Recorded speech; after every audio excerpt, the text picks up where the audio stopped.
Hello, this is Rebirth of Legend here with another replay analysis. We're going to be checking out an Antimage game. Let's see. Oh, sorry. So unprepared. Someone sent me a PM. It's the only AM game he's ever lost. We had 13-minute Battle Fury and lost. One death delay his Manta until 23 minutes. The game was already really hard with the snowballing LC and Storm. Didn't feel like I could do anything else, anything in team fights. I want to know how I could have won from my perspective in about a 3K game. In the spirit. Which one are you again? You are the... Well, I know you're an anti-mage, but I was just curious which one you are. All these fucking useless games. Walker. That makes sense. It's James Walker, duh. Alright, so you pick it. It's not a bad matchup for you. LC can be a pretty hard counter. When Blade Mail used to return the same damage type, it was actually more beneficial to you. Wait, hold on. No, Blade Mail used to be pure. Now it returns the same damage type, which actually that benefits you. I'm sorry. I reversed them. I'm getting confused with Axe, which is a pain in the ass. Because Axe is now pure instead of physical, while Blade Mail is now the initial type and doesn't get the BKB. Anyway, you pick into this. It's a pretty good lineup for you. Storm's a great hero for AM to be against because if he gets a really quick Orchid, he can kill you. But it's still pretty hard for him, and LC can be a problem. What the fuck is on my screen? It's really weird. Gotta close some shit and figure out what's causing this. I don't think you guys can see it. No, you can't. Come on.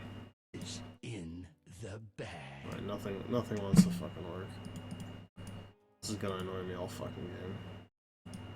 Thanks that. Oh, got it. Okay. So printer display.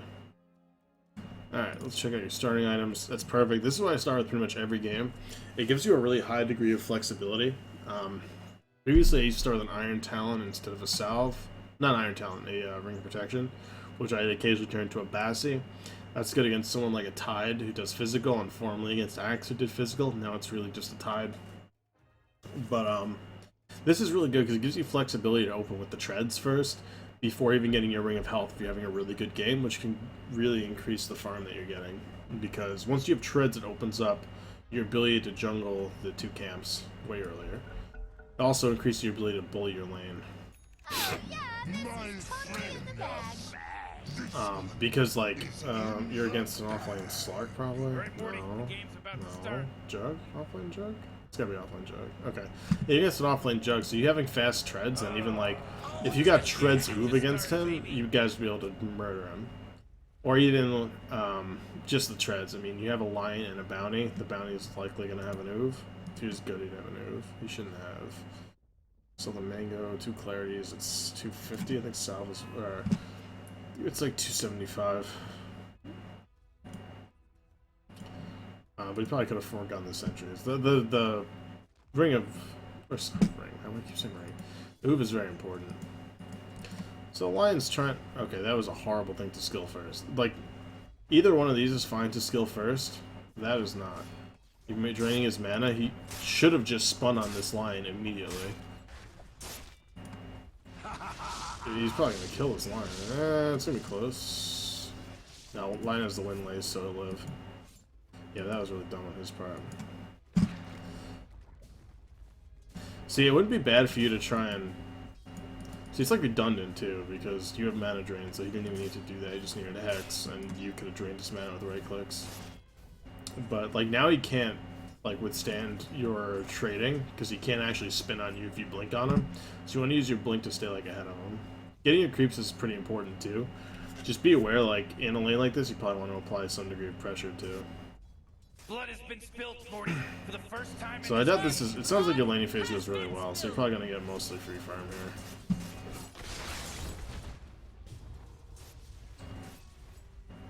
So I know you get a 13-minute Battle Fury. Get the Poor Man Shield. That's really helpful for jungling. I know you're probably aware of this, but other people watch the videos too, on occasion. So I just like pointing those things out just in case. And like when you just have a Quelling Blade, like let's say you're level 1, you have a Quelling Blade, you can last hit under tower pretty reliably with 2 hits to a ranged, assuming you have mana break skill, 2 hits to a ranged, and then 1 right click should kill each ranged, and then 5 to a melee, and then 1 right click will kill him. It can be a little iffy at level 1 and 2, but if you have the Poor Man's Shield, it's pretty straightforward, because it's 6 extra damage. That's also boosted by your Quelling Blade. So that's really, it makes your last hitting super easy. You have the Poor Man's, and it also helps you jungle in like the earlier phases, because it increases the block of creeps, against creeps as well. So the only problem with your lane, how it's going right now, is he's not losing enough out of the lane. Like, he should be zoned out pretty hard. Like, he doesn't really have any recourse to deal with the Lion. The Lion should be able to right-click and zone him out, but the Lion didn't really do well from level 1 because he didn't skill his Impale and didn't really right-click him all that much. Like, he legit sat there managing him for like 5 seconds. So you lost control of your wave a little bit, and I know one of your issues was like that they snowballed, and a big issue is like, look what their offlaner is getting. He's level 3. Let's look at your offlaner, which is this Wind Ranger. She's getting just about the same amount, actually a little more even. 6 creep versus 6 creeps. It's pretty even because the Wind Ranger should be able to put way more pressure on this lane too, because they have a Slark and a Lich. So they get to control the wave kind of well, but like she's getting way more than she should out of it because it should be so easy for them to control the lane and prevent her from getting experience with like trades and stuff. And this guy's not doing this correctly. He's halving his experience. You just walk over and you take his last hits. Like you follow him into this camp and you last hit the Satyr. Like you just last hit the Satyr. Oh, he gets it. Okay. Like you should try and steal his creeps as much as possible and annoy him. Because getting rid of his gold and half of his experience is a very good use of his time. But yeah, so this guy's not getting zoned out too well. In between creeps, you can try and blink at him. You could even work on side pulling these yourself. This is going to be very hard for you to kill right now. Like, this is costing you a lot of health to do this, and I know you have the salve, but it's more efficient if you side pulled it here and then block the creep wave. Because you deny this creep wave, chip these creeps down, and then you'll be able to come back to this later. So let me just rewind it and actually like, clarify that because I think it's pretty important. So you start jungling that at about right now. You go over and jungle, which is good. Like you're trying to utilize jungle efficiency. I actually tell my supports like, please do not stack these camps because it actually hurts AM's ability to kill it. I don't really want these stacked in the first 10 minutes because it's annoying for me to kill. What you need to do is pull it to the side, drag your creep wave into it, and then use your creep wave to kill it. It gets really problematic when there's a Satyr here, because the Satyr gives like a 6 regen aura. Fucking won't let me click the mini map. I know one's over here though. Really? There's one at this cap. Yeah, so this aura is 6. So any chip damage you do on the creeps, it has no fucking meaning.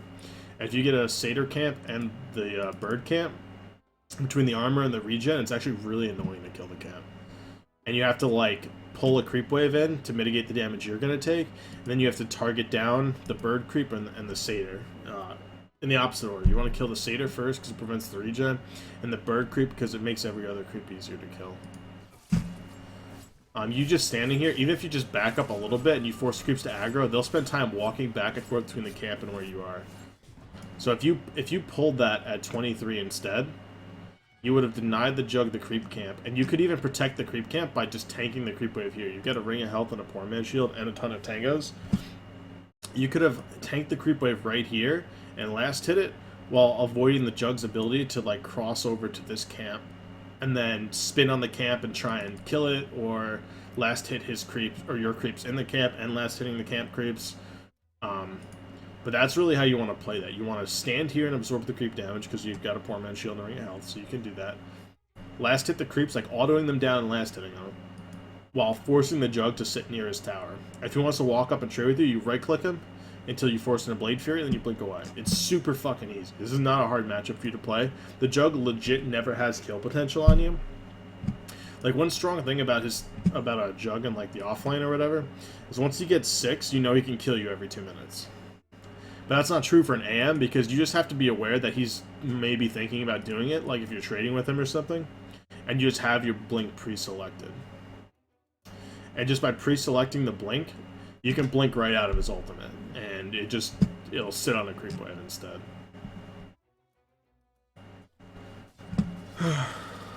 So yeah, like if you side pulled that, would have been way better.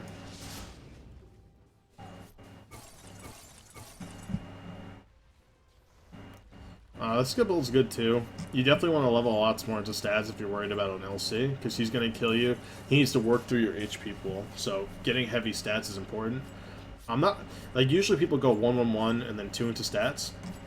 I think getting earlier blink is totally fine. Like, if you want to get... max your blink first and then get stats, that's totally fine too. I mean, if you go 1-1, max your blink and then get stats, that's pretty much the same as getting stats in between. It hurts your lasting a little bit in lane if you don't have that poor man shield. If you have a poor man shield, and honestly, it really doesn't matter. But yeah, so I know, like you said, how your laning phase went really well, and I'm not, like, debating that. Like, I think you're playing this pretty well. You're getting a fair amount of farm. Like, you have 55 creeps right now, which is really good. I'm sure you probably have at least 15 on the next person. I don't know. Yeah, it's pretty close. This looks pretty close. But, like, your farm should explode in the next, like, little bit if you really start utilizing this rotation. Like, this camp is annoying for you to kill as you're experiencing. And if that thing summons skeletons, those hurt a lot, too. But, like, one thing I really want to point out is, like, you're getting really ahead at the expense of letting this guy get levels. Is he still on par with the Wind Ranger? He actually pulled ahead of the Wind Ranger in both farm and experience. He's ahead of her now because you let a lot of waves go here. And like I understand to a degree, your support was a little incompetent. Like he wasn't zoning the jug early on. He skilled mana drain for some reason, which is I could harp on that for 10 minutes. I'm not going to though. Which is really bad. He didn't zone him correctly, but you can like do things yourself to control the wave, like side pull. Like side pulling is something you can always do yourself. This stack and pull is more awkward for you, or just pull. It's more awkward for you, and the only time I really end up doing that is if I'm in like a contested lane where you're against like 2 or 3 opponents and you're by yourself. That's when you can self-pull the easy camp. But with these 2 camps open, there's no reason that guy should be... He's probably the same level as you, honestly. Yeah, he's not that far behind you. Yeah, he's not that far behind you. He's probably... He's like a level behind you guys. So, let's get up to the farming rotations, and we'll try and look at more things in that area, because I think that's mainly what you're looking at. Like I said, your early game is fine. I mean, when in doubt, try and get as far ahead as you can, and assume their offlaner is incompetent. Like, that's the way you want to solo queue. Is you assume that everyone on your team is basically worse than you. Hold on, let me pause and just explain this thought real quick before I come off like an asshole. So when you're solo queuing, you're assuming you're better, and you think you can grind MMR. You don't think you're in the place you are. Right? Maybe you just play ranked for fun, maybe you play to try and improve, and you think you're actually better than your MMR, okay? If you assume you're better, then it's worth trading everything you get for what the enemy team gets. Because assuming that everyone gets the equal amount, if you're the better player, you'll be able to utilize that better, right? So, assuming that principle, I think it's totally fine, just keep pushing creep waves at this guy and maximizing what you get from the laning phase. And see, now you're pulling ahead. You see like 20 now instead of 8. 22 instead of 8. So I do think that's fine. Just be aware that there were times where you could have been a little more efficient and just denied him a little bit more. But assuming you're better, like you should be able to turn a 13-minute Battle Fury into a win 95% of your games. Dire's middle tower is under attack.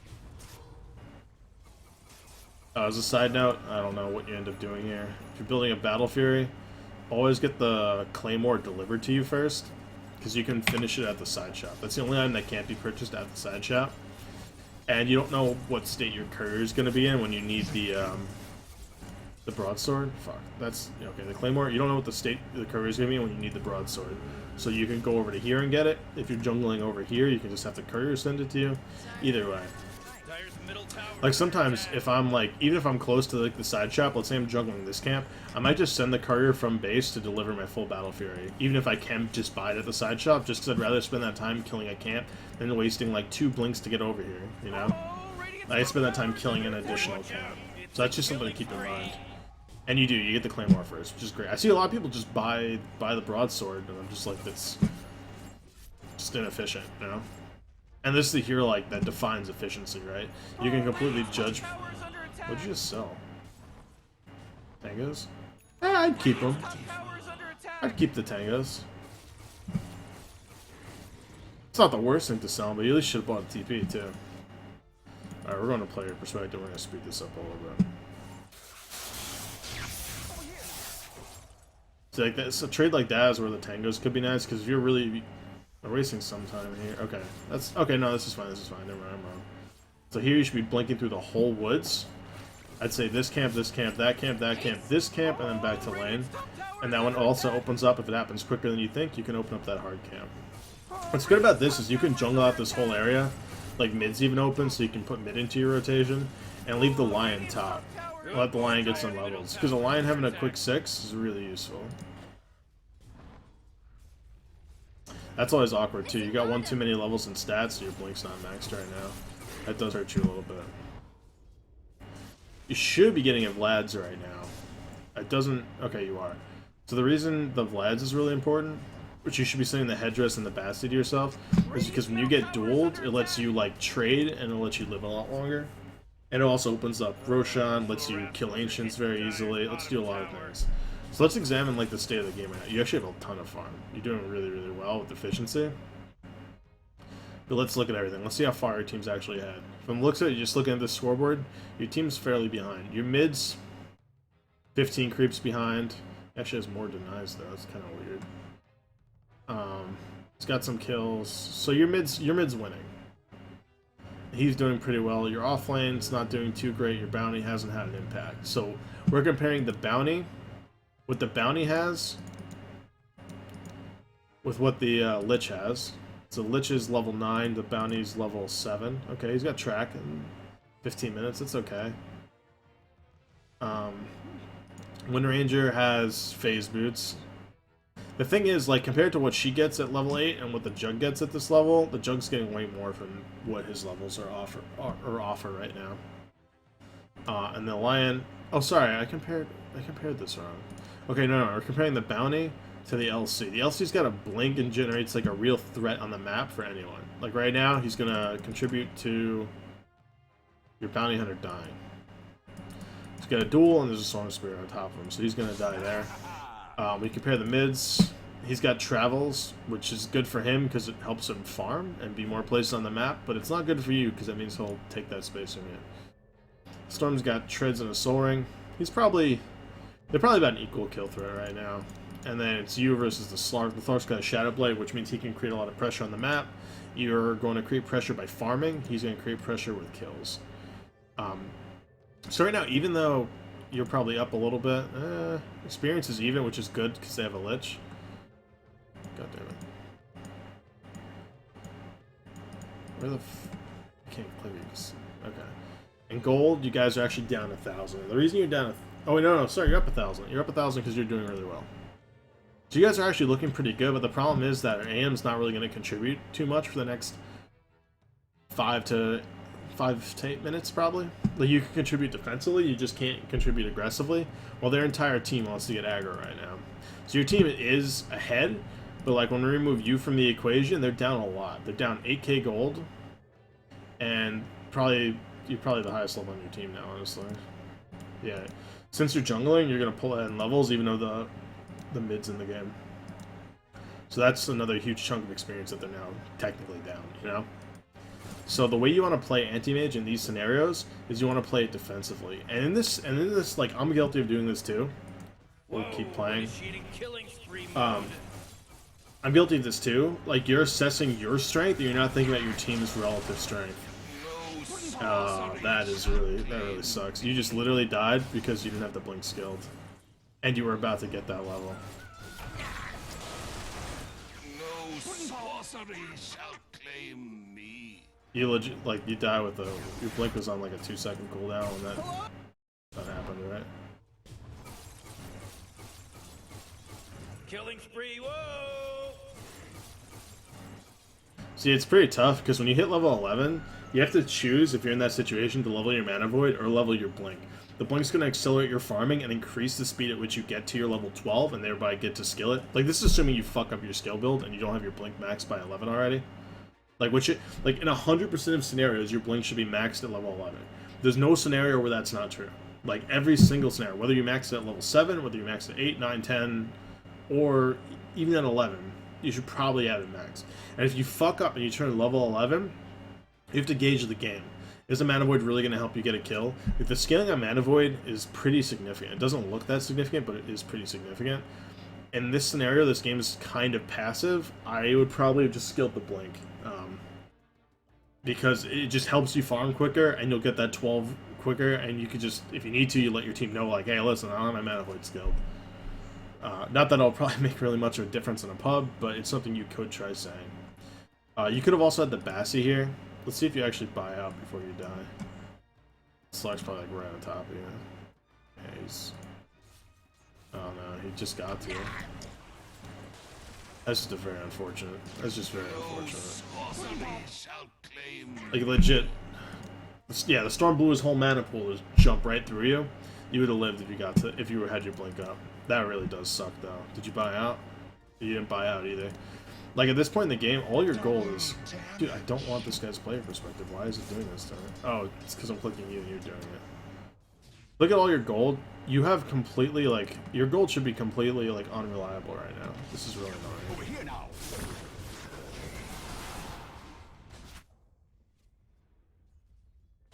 Yeah, you had 160 reliable gold, which means nothing. See, once you have the Vlads, it's totally okay to trade with that guy. Because like a Slark can trade HP with you and doesn't give a shit.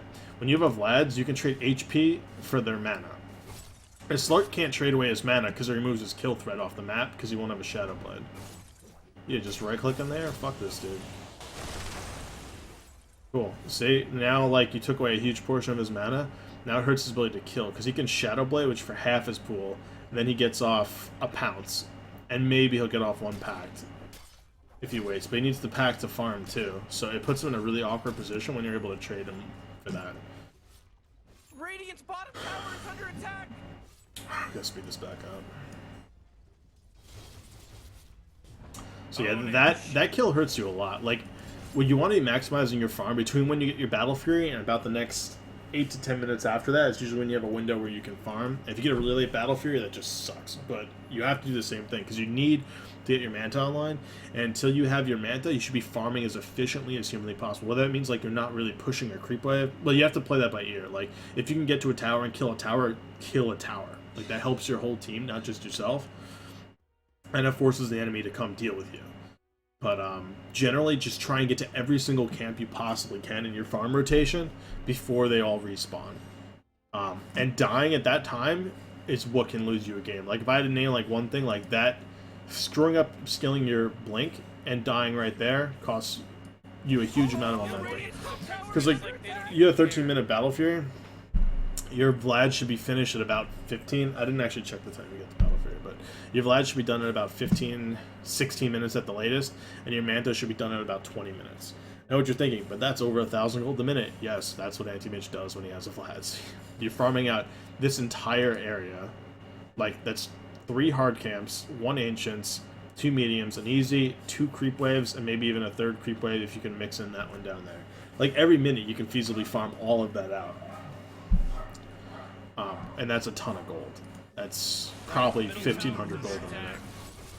And then later on, you're going to want to prioritize pushing lanes, but until you get that Manta, you want to focus on what you need. Or focus on getting what you need to win the game, right? So you got the Vlads, 19 minutes. That is way too long to get a Vlad, just 6 minutes. I'm going to check the timings right now while we're going through this. Oops. Can I see it on here?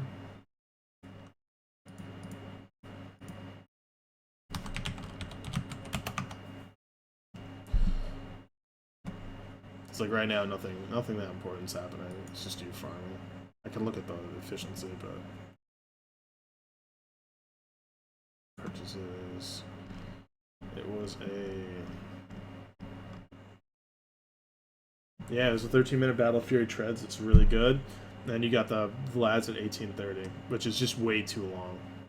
That's a little over 5 minutes it took you to get 2,000 gold. I think it's 2,300. And that death is what cost it, honestly. That death cost you... You're dead for probably almost a minute. That death probably cost you... just trade with that guy. Fuck this dude. Okay, so let me just rewind.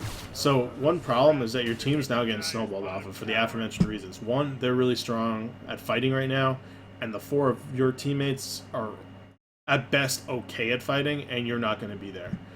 Right now, if you choose to trade with him and you take his mana away before blinking away, this also depends on your knowledge of where the Storm and the LC are too, though.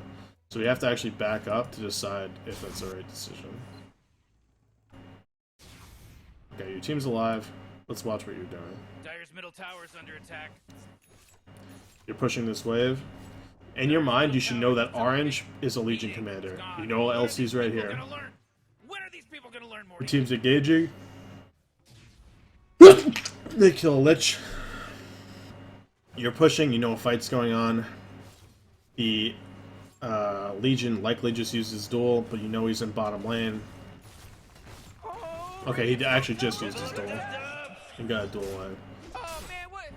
But like, you should also be looking at these fights as they're happening and knowing if you should TP. But so the only person you didn't see there was a Storm, right? I think the rest of them were. Oh, sorry, a Storm and a Slark. But in that, what do we know about the Storm before we get to that tower? Storm's jungling here, so you don't know his position.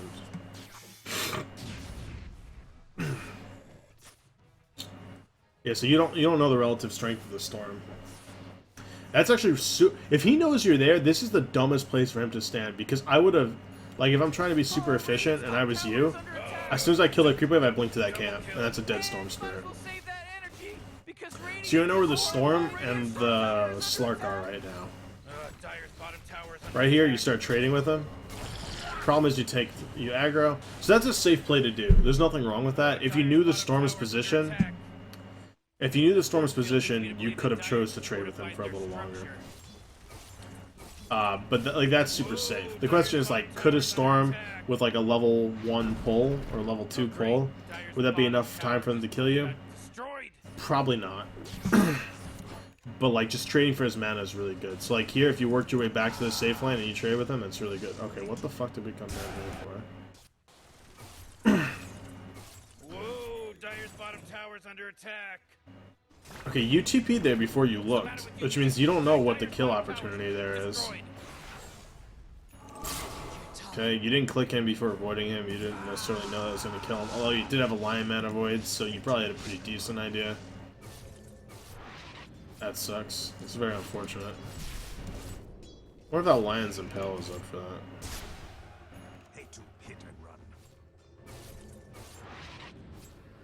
Yeah, they get Impale up for a second. I don't know if he had the mana though. You TP there and you got a kill, which is good. But like, what I want to stress is that you didn't look and know that was going to be a good situation to TP into. Unless you looked way before it, but then that information's irrelevant. For the 5 seconds leading up to that, you were just you just jungled a hard camp, and then TP'd bottom, and then you managed to get a kill on an LC without clicking him. And checking his mana. It's really important to check mana, particularly when you're playing AM at this point in the game. You have to know that your TPN is going to have an impact within like 2 seconds of TPing in. Because you should TP in, blink, ult someone. And that should be your goal in those fights, pretty much. Because like, if you see a Storm, they're all diving like a tier 1 here or something, and you see a Storm who's sitting at like 200 or 1500 mana, you TPing in and ulting him can change a whole game, right? At any point in this game, you have a chance to win, because you're going to have big mana voids in the Storm, and a little smaller one in a Lich, but like, it's very likely that you'll get a big mana void on a Storm. He's one of those heroes who has a huge mana pool, and he's going to use the whole thing, and it's kind of inevitable. But the better he's doing in a fight, the more likely he's actually low on mana. Dire's top tower's under attack. And he's going with the Soul Ring first, so he's not even a huge threat on you. So the only problem with TPing down there is that you didn't know necessarily that fight was going to go really well, and now you're farming bottom, and you're going to lose top to the Slark. You should also pick up a TP at the side shot. Right now, you can use it. See, like, if you look at that and you know they're going to get the kill, there's no point in you showing up. It was a defenseless Lich. It's not even worth showing up to it.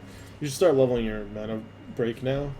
The mana break is also really useful for that trading, because each swipe is going to give you way more. You shouldn't level it early necessarily, but getting like an extra second level on it, it's probably okay too. So, what are we at? 220. You're a little behind in farm, and that rotation probably cost you like 50 creeps. You traded 50 creeps for basically 1 kill, and helping with a tower that was going down anyway. Whoa, mega kill. And that's not really worth it. Because you also traded your top tower, right? So those are things you kind of want to keep in mind. So that trade wasn't really necessarily worth it. If it helps your team in the long run, it can be worth it, but like, most of your team already died when that happened. Trade with him, fuck that dude. Dire's top tower is under attack. You should, like, if you... One of the ways to play this right now is, like, you can play AM hyper aggressive, and you can even get travels right now, which is an okay decision. Holy crap, Ricky's Well, I'm going to discuss that a little bit at the end about possibly getting a Lincoln Sphere. It's something you see RTZ do on occasion. Came back. I guess they're a little disconnection. Even though he sucks. Minor inconvenience. Like, when might be an okay decision to get, like, a Lincoln Sphere? And it's when you just want to split push and you want to remove all chance of you basically dying. It's incredibly defensive, but it also makes it so you can basically split push fearlessly. And that's a problem when they have some sort of blink initiator who could really hard lock you down for the rest of their team to kill. Which this game currently meets that criteria. So like right now you could technically get travels or you can complete the Manta. If they have a silence... The thing is, it's against an LC, so both are valid, and if he had an Orchid, then the answer would 100% be Manta. But since he does not have an Orchid, and you know he has a Bloodstone, jeez, that was a close call, buddy. This is a really awkward fight. You don't mana, you're gonna die here. Maybe not. Wow, you got so lucky there. Okay, so the reason this went really well is because the Slark ulted a little too late while he was autoing you, and then he got murked by a power shot. And he probably barely died to it. That was a really good shackle. 200. Oh, you were cleaving him anyway, so it's not that super lucky, but like if he was in a little bit different of a position, you could have died there. This fight's going really well for your team. Here, I would have just left this fight already. There's no reason to go for this. I would have left that fight after those 2 kills, knowing you're kind of low. Hey, you got a track. I think that was a track kill, right? That's a huge change, though. See how many tracks this guy got off? 4 tracks. I don't know how that equates. But that's a huge swing. That was just a over like 5.5k gold swing. But if you just avoided that Lich kill and just went to farm out everything or take the mid towers, I think that would have been equally as good. It looks like you're going to be able to have killed him and get the tier 1, but I don't think you'll get the tier 2. If you just went for that immediately, you would have gotten the tier 2. That was a very unfortunate way for that to go down. That guy should at least share him, so he can keep the region, man. I can actually see if he got to keep it. Yeah, if you just went immediately from mid and started pushing, you might have gotten to the tier 2 there. Now you have the full Manta, so you're basically fearless. So when you're split pushing right now, you need to keep your finger on the Manta. And LC's got a pretty... Okay, that dude's food right now. He's completely depleted of mana. Just blink on him and kill him. Fuck that dude. You got 16 yet? Don't overcommit for these kills either. This is some reckless decision making. Okay, so that whole thing went really awkward, and we need to look at that. Because like right now, like I said, you had really good farming efficiency for a while, but you've only stayed like 10 or 20 creeps over 10 a minute. Like at this point in the game, if I had the kind of start you did, I'd probably be over 300 creeps, probably like 350. I don't mean that as like bragging or to come off as derogatory. I've had people say that that is. I don't think it is, but like you slowed down on your efficiency and you engaged in too many fights. And in my opinion, I think you did too many aggressive moves that just weren't necessary. Like blinking towards the Lich kill down here, going after the Lich again over here. I'm talking about when you first TP'd down here. Like I don't think that TP was necessarily good just because of the information you absorbed. Getting the kill was good, but then I think you need to flash farm their woods while they killed the tier 2 and slowly work your way back into this area. And you could have even transitioned that one fight into these camps and that tier 1 is something you could have done. But like you didn't really do that. So you didn't really like utilize that one fight too well. It turned into a tower your team had anyway after you TP'd into that, and a Lich kill your team had anyway. And the only real difference was that you traded you traded it. You killed an LC. Like you killed their 4-position LC, right? Who I guess is pretty far. Yeah, he's fourth. Yeah, their 4th highest net worth LC. For you, the most highest net worth. It's slightly disadvantageous to you because it also allowed the Slark to get a tier 1. But you guys also have bounties, so that also puts those towards you. So that was just really inefficient. Here, if you see them all there, that blink is super fucking risky. I don't know what stalled you out there. But yeah, like that was just, like once you blew the Mana Void and he had like 500 HP left, like that officially becomes a risky proposition. And I think you even saw them, because you guys had a ward there, right? Like you had to have seen them. So we got your perspective. You see an LC coming. And just know, like the LC is the only way you die in this game. If that LC did not duel you there, you do not die there, right? So once you blink into that situation, you should have an oh fuck moment and realize you need to run. Not pop your Manta and hope you like do something. And like this fight is just, like, there's a lot of you blinking somewhere and just standing still. You also need to target that ward. This is another game losing moment. That was just really poorly executed on your part. And even if you just held the Manta, which like let's just look at how you manted here. Like you just casually ult him, alright? Whatever. You blink past him. Like it's the second one that you miscalculated the blink on. And then you just casually run after him and then just get destroyed. Like, for you being the highest net worth on your team, you just had like, that's your second death that's like really, really avoidable and not really, like the other one was just kind of like a couple of unfortunate instances of, it was like the unfortunate that you didn't have your blink maxed out, which I assume was a mistake. And that, like, if he was there like a second later, then you wouldn't have died either, right? And things just happen to line up to where your 7-second blink cooldown resulted in you dying. That's a really annoying thing to do. Oh fuck! I forgot to lower this whole time. The audio's not too fucked up. I usually lower this a lot, and I forgot to. But yeah, like you just really hurt your team by doing that. I know, like. There's always an argument that your team could play better, but that's something not even worth considering in solo queue. Like, you had a good lane, you had a great opening, you know it's your ability. Like, this is a lineup that can't really kill you, so once an AM has a good start, there's no reason you should really ever die. Like, this should be a 0-death game, you should have like 5 kills right now, and all their towers should be gone. So, like, those 2 deaths are pretty bad, and, like, this really ruins your momentum, because you should have a full Abyssal Blade by now, too. Like I said, your ideal time should be about a 20-minute Manta in this game. 13, 15, 20. 19 or 20-minute Manta would have been really, really good at the rate you were farming early, but, like, your farming efficiency fell off a lot, and you died that one time that really hurt you. Like, those are situations where I've had, like, crazy good games, and then I do something really reckless like that, and I die. I'm like, okay, well, now I'm on par with, like, a mediocre game. Like, I turned a 12-minute Battle Fury game into, like, equivalent to a 16-minute Battle Fury game. And you follow up one death with another death. That's the worst way to, like, tilt on AM. See, like, one big problem is you've had your Manta finish for a few minutes now. Ignoring that you made no progress to your next item, but you don't have your Mana Break maxed. Like, this really hurts your ability to get solo kills and actually do, like, a lot of work. And it's another one where you just blinked way too aggressively. You blinked, like, way far ahead of your team to kill who? BS string? It's a Slark. Like, eh. It's like, eh. If he still has his ult, like, you might... I don't know. I mean, I guess if you drain all of his mana, you might kill him. But his team's in, like, really close proximity. And like we said, the only way you die is if you see the LC around and he can blink duel you. And this is a scenario where he can blink duel you.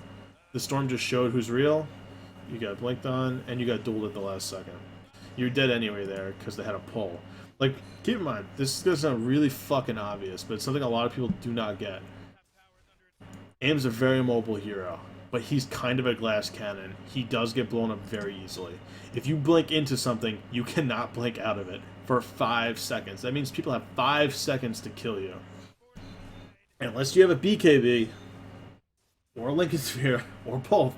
The odds are the enemy team, if they're even reasonably close to you in farm, which at this point you should know the enemy team is very close to you because they're up 10 kills on your team. Your team sucks in regards to composition. Theirs isn't much better, but they have cores that got farms, so it's efficient in that respect. But like, you should know you're not super far ahead, and these people are gonna bring the fuck if you get caught. Like, this guy's only like what, 4K behind you right now. Like, that's not acceptable for an offlane jug to only be 4,000 gold behind you. And he's actually only 3,200 gold behind you, and that's exclusively because of these deaths. So I don't like, you might be running through that thing in your head where you feel you need to make something happen, but just keep in mind, split pushing is making something happen too. Like, if I'm this far behind, I'd say to myself, I don't want to fight. Abyssal's not the play anymore. Abyssal might be okay for solo pickoffs, but I'd buy Travels. I'd buy Travels and I would drag them all over the map.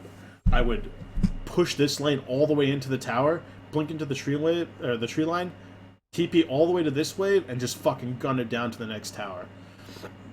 And you keep them chasing you for as long as possible. And that's just how you do it. You just make them chase their tail until you're 6-slotted. And hopefully they waste enough time doing that. And then after that, you follow up with an Abyssal Blade, and when you're making them chase their tail, you find one person who's a little out of position, boom, you get a fucking kill. I think I didn't elaborate on it earlier, but when I was talking about whether you can choose to get a Manta or Travels, the reason for that is the only thing that really kills you, since he chose to get a Bloodstone before an Orchid, is the only thing that kills you is a duel. And you can't Manta dodge a duel, but you can throw off his animation if you have your Manta ready. So you see the blink, and you Manta immediately, and you'll cancel his animation, and then you can kill him. Or run away, whatever you want to do. Usually it's a kill thing, though, because while your Manta illusions are hitting him, he's trying to figure out who to duel. He panics and either duels you, which is not really good for him in that instance, because you already got the Manta off, which are doing lots of damage to him. Or he duels an illusion and you don't give a shit either way, or he duels nothing and he just dies, or tries to run away. All those scenarios are beneficial to you if you can get the Manta off. The other option is if you just buy Travels and you just predict where he's going to be. That involves like map awareness and knowing like, okay, they have to be looking for me, I haven't seen them on the map, I need to get out of here and go somewhere safe. The Travels are like I need to now never die, now that I got Travels, I need to get a crazy amount of farm. So let's say you're pushing here, and like everyone's off the map, these two tier 1s are still up. But your tier 1 here is dead or something, so this whole area is like dark and you're over to here. I would immediately travel to my tier 1 and walk through my woods. Do not blink through your woods. You walk through your woods until you see someone on the map, because they're likely either smoking through your woods or they're trying to set up on you down here. That's stuff you need to keep in mind if you choose to go like a Travels route to avoid, and that's applicable in all situations. Like, you should have that mentality of, okay, I have no real good vision on the map. I haven't seen the enemy team for like 10 seconds. They could easily be moving at me. I need to get out of fucking dodge. And that usually means TPing to a safe place. Like, let's say even if you had this tier 1 up, I would not TP here. I would TP to the tier 2, farm out the woods, and then maybe even go deeper into my woods and farm out this hard camp and the Ancients, just to give the map time for them to show up, because they can't disappear for like 2 minutes on end. And if they do that and you're farming in safe places, then you're winning, right? Or like if their smoke eventually like breaks and I don't know, whatever, and you're able to dodge that gank, then that's also really good. The biggest part on AM is just never dying, and you have like 3 unacceptable, or 1 kind of fuck me death and 2 unacceptable deaths that were chained, which is the worst way to go down. Also acceptable to chain feed is when they're pushing your high ground, you blink in and die, and then you buy back immediately, and then you die and you lose the game. That's the only time you want to chain feed on respawns on an AM. That's it. Or you could die twice and then win the game. I don't care how it goes, but it should only be in like a real base defense situation where you like chain feed on respawns. Because it puts you way too far behind.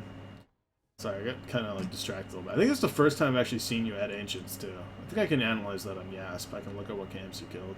We'll check that out, because one of the reasons to get the Vlads is it opens up your ability to kill that.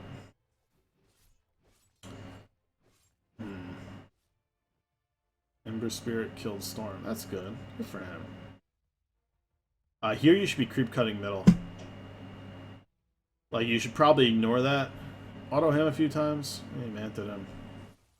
You might actually... You could kill him here. Yeah, good job.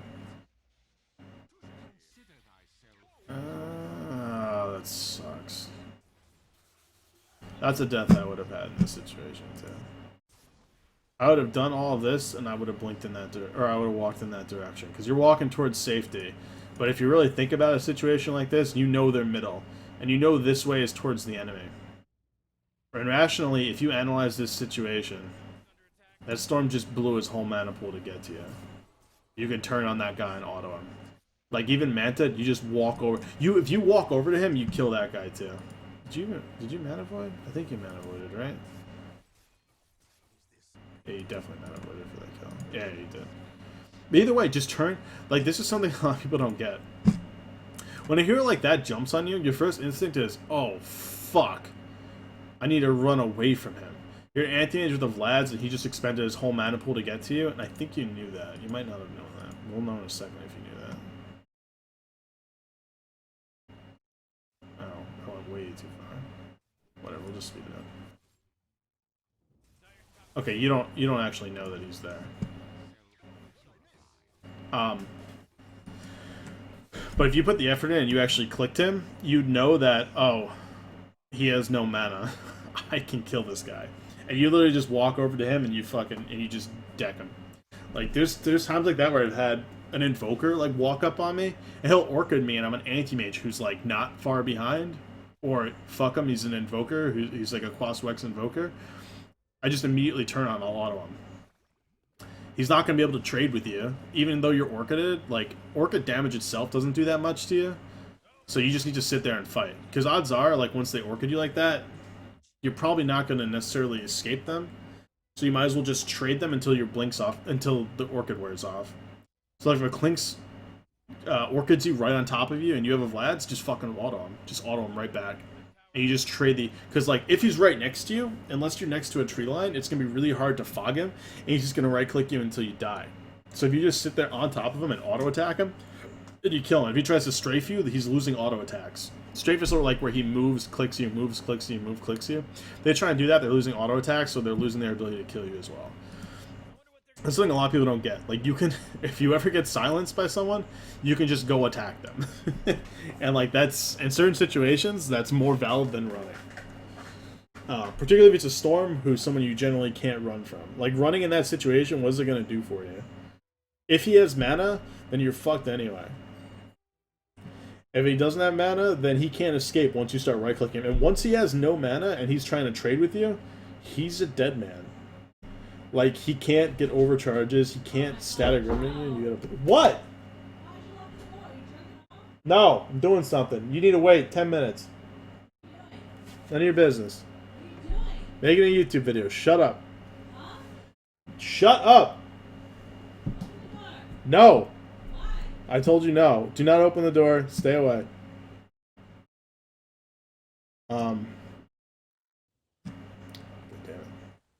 Alright, we'll finish this up pretty quick, because I don't think I'm, like, you just fell so far behind. You have a Storm who's equal mana to you, and he's gonna have a Lincoln Sphere, which ruins your ability to contest him. Like, it's something you could deal with if you have a full Abyssal Blade, kind of, but it's still awkward. And you have a Lion who doesn't have a blank. Your team's just running out of tools to deal with them, and you're really far behind. In this scenario, you just have to split push and, like, hope for the best, and you only TP back to fights. That's something also I think I touched on. You should always be TPing back defensively to fights, particularly when your team is behind. You just try and communicate to them, like, hey, don't take a fight in their woods. I can't TP you there. If you take a fight behind a tower and they dive you, I can TP there. And before the storm has, like, a Lincoln's, that's a huge mana void that wins the game, right? Okay, cool. So we finally have the mana void maxed, or the mana break. But that's probably, like, 8 minutes after you have the Battle Fury. Or not the Battle Fury, the Manta. Which kind of hurts. You kind of want to try and sync those up. Just like you want to sync the Blink up with your level 11 or Battle Fury. Whichever comes first. If you be back, that goes okay.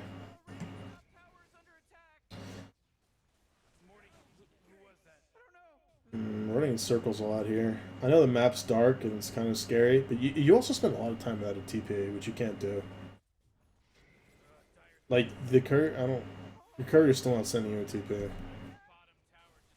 I've noticed there's been a lot of times in this game where you didn't have a TP. Like, when you got your Battlefield, you went and sold your Tangos, but didn't buy a TP. You could have just bought a TP, or sold your Tangos to buy a TP, which I would have understood. But, like, you're just sitting in your base right now. This is... Okay, the one thing you can't do when you're anti-mage is you can't sit in your base and expect to win a game. You need to make something happen on the map. And I know it's scary, but sitting in the base right now is not going to do anything for you. You're literally just waiting to lose by sitting in this area. You need to push all over the tower and try and take these towers. And if you die doing it, that's just your fault for getting this far behind. And you just have to hope they make a mistake, really. It's just, like I said, it's just very awkward for you right now. Although they didn't Roshan, you could try and Roshan. You do have a Basher. Man, that's going to suck too when he has a full AC. You're just going to melt. That's 12 armor down. So Ember's useless too. He's got enough to help with a high ground hold. The problem is he has no one to sit in front except for you, and you don't necessarily want to sit in front either. Because you didn't build a heart. Which I don't think is something you really want to build anymore anyway, but it's still not very good. But, yeah, I imagine you guys just lose a fight, then lose the game. Maybe they rush beforehand, but not a whole lot's going to change here. You guys are just so far behind. Yeah, you trade a Storm kill for a... Oh yeah, the Jug went and still or killed Roshan with the LC. You guys traded 1 for 1 in like a 2v5 or something. Like, you killed an important person. It's good to chip away to his Bloodstone charges. I don't know if he had the Lincolns for that, though. Well, yeah, like, here you need to be pushing. Like, you just can't... You should be top lane right now, getting that pushed all the way. And you know they have Aegis. You should be pushing, because you know they're going to want to group and try and end the game, because they have Aegis. And you die there. That was a silly place to be, because, like, what do you gain by really killing that? You're at a point where you can't focus on farming efficiency, you have to focus on getting the lanes pushed. And you died by your Ancients. If you die, like, let's say the lanes are pushed and you die over here, that's acceptable. You die in your Ancients with your mid lane pushed, like, all the way in. So now they can just walk up mid lane. And, like, win the game. Like, you need to have these lanes pushed, and that's where you should have been. Mid's scary. So maybe the Ember should have pushed it, or you can try and do it real quick. Like, maybe I'll kill one wave there, Manta, semi-Manta's there, and blink through the woods and get over to here. That's probably how I'd approach dealing with mid lane, because it's a very scary angle, because they can literally approach you from 270 degrees. While if you're here, the odds of them coming from behind you is low, it's more like 180. So anytime you're in mid lane, there's more angles for you to get fucked in. So it's definitely the scariest one. That's why I'd only stay there for one lane, Manta, and then blink away. And if you blink to your death after that Manta and you get Orchided, you're in a situation where you didn't have much of a choice anyway. Like, things need to get pushed. The Ember's not doing it because he's a coward. That's all you can do. Because the Ember doesn't have a Lincoln's... I think he's building it now, actually. If he has the Lincoln's, he can kind of do it. Because the only thing I can really get him is the Storm Orchid. He should be able to... If he's paying attention, he should be able to ult out of LC. But yeah, like, you getting picked there meant the lanes weren't pushed, so they're right next to your throne, or right next to your X anyway. You guys lost a Wind Ranger for that hold, but it looks like you might... Yeah, we'll use our X now. Yeah, I mean, it's really rough when you have a bounty. Like, when you're playing with a bounty, you shouldn't really fall... It's really bad when your team falls behind, particularly in gold, because you should be... It's like playing with an Alk on your team. If you have an Alk on your team and you ever fall behind in gold, it means something's gone catastrophically wrong. And you just lost the game. There's nothing else really to watch here. Anyway, so the last thing I want to look at real quick. Change this thing. There we go. So look at your timings real quick. 13-minute battle for your treads. Excellent. That was caused by your death, and then farming inefficiency, because that Manta is still late. Like I said, the Manta should be about 4 minutes after the Vlads, maybe 5. 6 minutes is definitely on the slower side, and then it took you 13 minutes to get an Abyssal. But that's like, you started losing fights and your team was behind.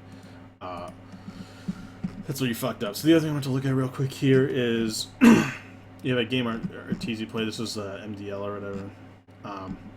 You notice he has... We can see all the item timings here because Dotabuff's being nice to us because it's a pro game, but you'll see he actually got that before his Manta style. So I think he went... so if you look at his itemization, he has this Battle Fury, which was slow. I think he went for a Yasha and then a Lincoln Sphere, and then finished his Manta. I'd have to watch the game, but that's how the timing seemed to look, because that's way too fast after his Lincoln Sphere to build a full Manta. But that's reasonable if it's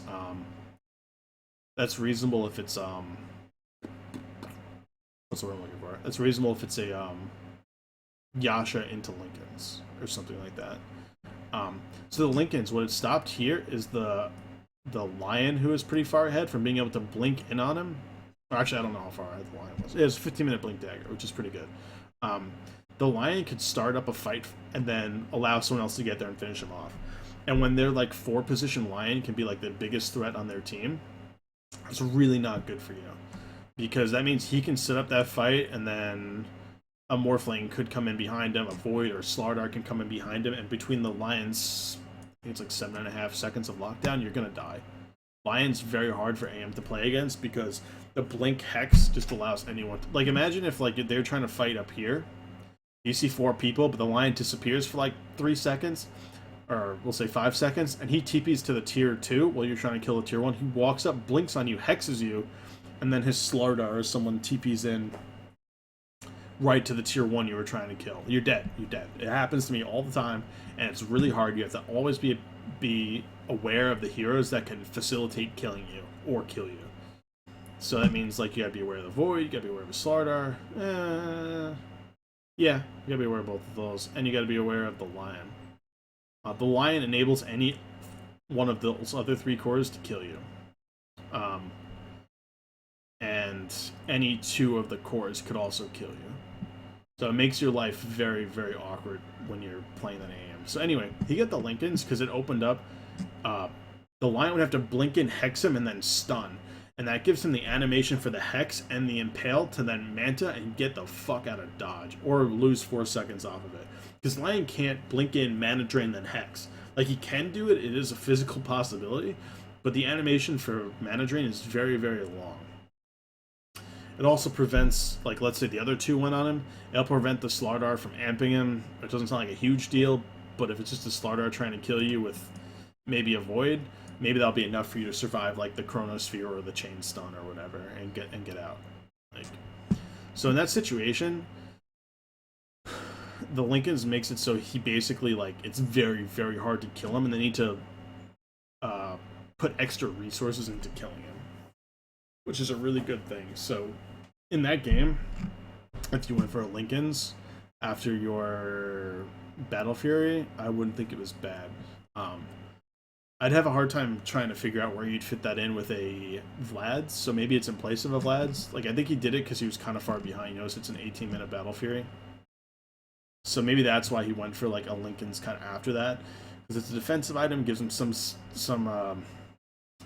it gives him some stats and allows him to play a little more aggressive when he's otherwise against a team that would have a pretty easy time picking him off and making him regret his decision to play Dota. That's something you can work into your builds. It is hard, and it does mean you have to like focus on ratting super hard until you get to those next items. And like you can't die. Like it's another defensive item, which a Manta's like a 50-50 on. And you just need to, like, not ever die. It's just like what I said about the travels. You can't get a Lincoln's and then just keep feeding all over the map. Then, like, what was the point in skipping a combat item in favor of a defensive item? If it's not keeping you alive. There's no point.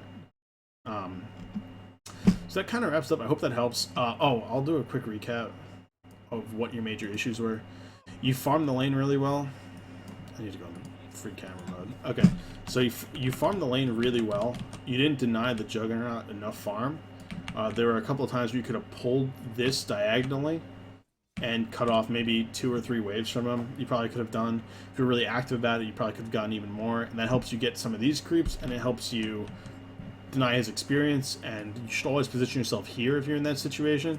That way the Jug cannot walk over from here and then spin on the camp and kill it. Or any hero could spin over, like a Tide could just walk over and start smashing it or whatever. The point is you want to try and zone them away from the area where you just pulled. Which is something your hero can do very easily, particularly in that matchup. Second thing, never ever don't max your mana break by 11. Or not mana break, your blink. Never always have your blink max by 11. You gotta judge it based off the game. I'd say really try and avoid fucking it up, but if you have to scale blink at 11 instead of your ult, then do it. It definitely, like, I've had games where that's fucked me, but I've also had games like this where that fucked you more. Having a mana void level there didn't help you, having a blink there would have saved you. let's see, what was the other stuff? Okay, and then after you got that, I want to see your efficiency slow down after your Vlads, because you like came to a lot more fights. You weren't really paying attention to the map too much. You didn't really utilize, like, you only ever got, like, keep in mind right now, not right now, let's go farther in. We'll go 11 minutes. If I look at your last hits per minute, you're at 90 at 11 minutes. It's pretty good. When you get your Battle Fury, you only ever really get to like 20 or 30 creeps over 10 creeps a minute.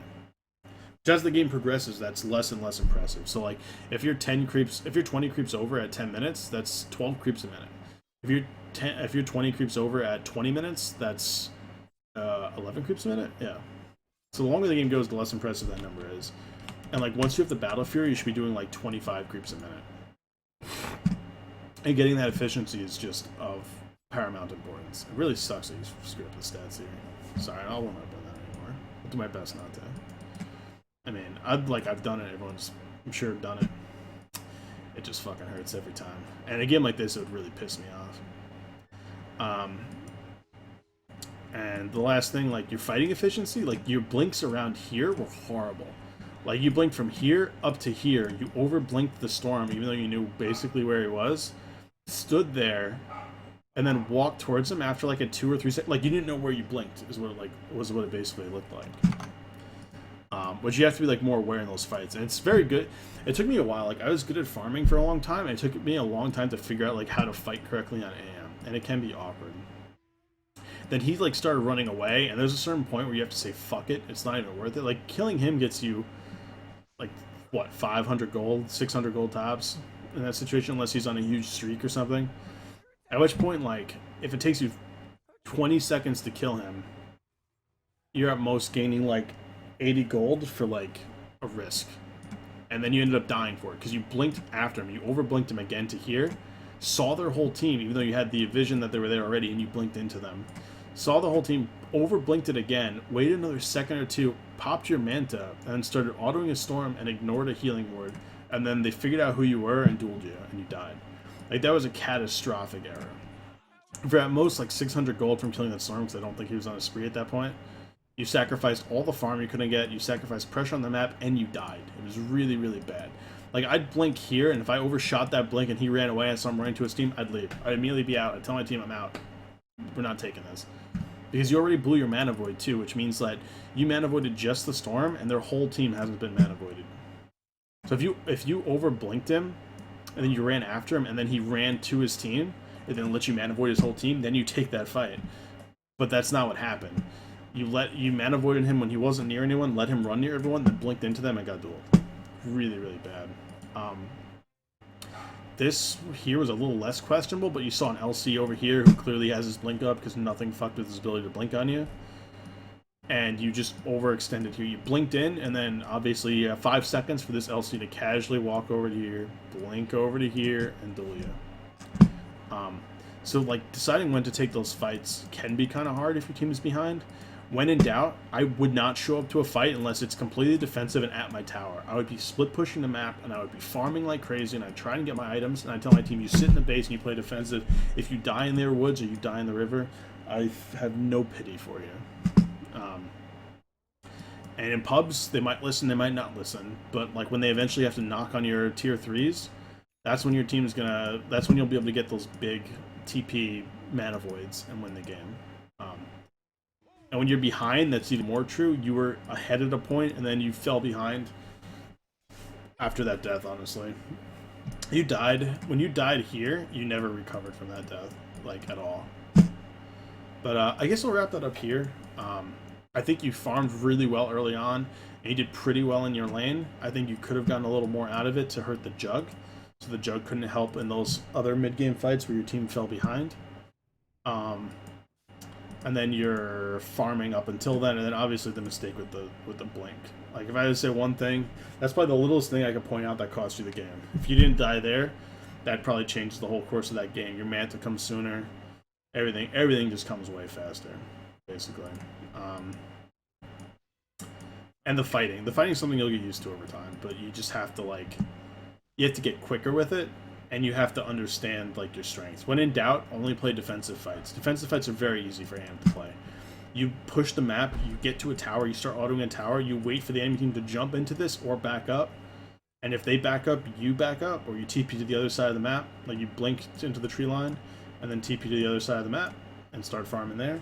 And then, if they jump the gun and try and force the fight for a tower, then you look for you while you're split pushing, you're clicking here, looking for mana void targets. You click the Storm, you see his half mana. You click the Slark, you see what his mana is. You click the Lich, you look for everything you can look for,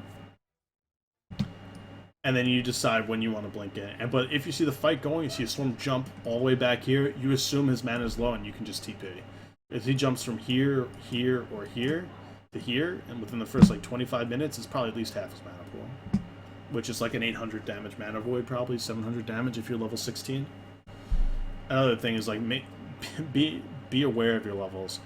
The difference between a level like 2 and 3 mana void is like I've had games where I blink in and I mana void like 5 people, but like I misassessed. I for whatever reason I felt like I should have had the bigger mana void. And you'll see like the level 3 mana void would have killed everyone, and the level 2 mana void killed one person and left 4 other people who had CC at like 200-300 health. And then you die because you just blinked into them, blew your ult, and then got locked down and died. Like I've had that happen in plenty of games where I've been behind, and if you like misassess the mana void damage, particularly if you're like level 2 and not 3, that can cost you like so much. Another thing is like anytime you can trade with an enemy core, like a Slark who can't trade mana, but you can, always do it. Like I'll do that against Alchemists. I'll go like Yasha into Travels, and I'll follow this Slark around the map. I'll follow an Alchemist around the map, and I'll take all their mana. Every time I see him, I'll take all their mana, and then I'll blink away. Al can be a little awkward if he's very far ahead of you, and if he has an armlet, it's hard because he can trade right clicks with you pretty well. And if he's channeling his concoction, you have to really time it right and get the fuck out of dodge. But if you're pretty far ahead of him, and it's also kind of awkward if he has a Soul Ring too, because then you can never really remove his mana. It became less straightforward when Soul Ring Alch became better.